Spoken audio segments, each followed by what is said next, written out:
டாஸ்மாக் மாதிரியே பல டிபார்ட்மெண்ட்லயும் மறுபடியும் சொல்றேன், கட்சி நிதின்ற பேர்ல அடிச்ச கொள்ளைய ஒண்ணு ஒன்னா கவர்மெண்டோட கஜானாக்குள்ளேயே கொண்டு சேர்த்துக்கிட்டே இருக்கிறாங்க. இப்பவும் சொல்றேன், மக்கள் பணத்துல இருந்து ஒரு பைசா கூட தொடமாட்டோம், தொடவும் விடமாட்டோம், தொட்டா விடமாட்டோம், இதுக்கு முன்னாடி தொட்டவங்களையும் விடமாட்டோம்.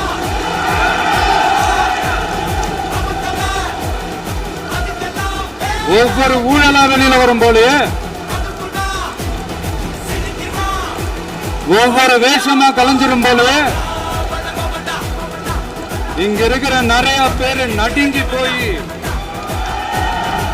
இதுல நம்ம மேல அவதூறு வேற.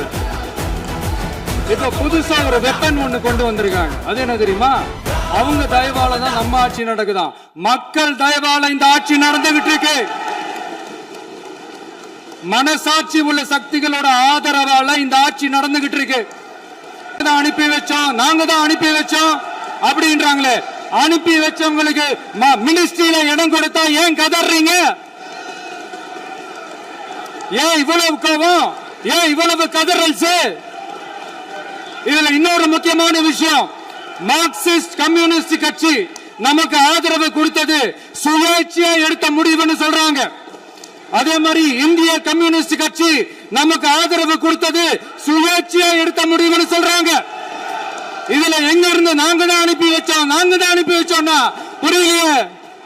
மக்களுக்கு நல்லா புரியும், எல்லாத்தையும் தெளிவா பார்த்துக்கிட்டு இருக்கிறாங்க.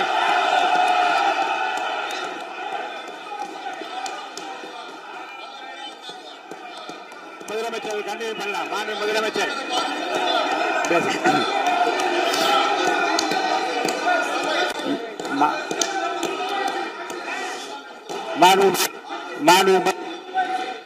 மாண்பு முதலமைச்சர் கண்டினியூ பண்ணலாம்.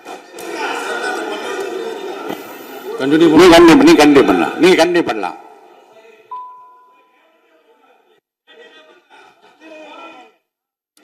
இந்த சமூக நீதி அரசு, சமூக நீதி அரசுன்னு சொல்றவங்களை பார்த்து கேட்கிறேன், நம்ம பட்டியலின சகோதரர்களுக்கு எத்தனை அமைச்சர் பதவி கொடுத்தீங்கன்னு கொஞ்சம் சொல்ல முடியுமா?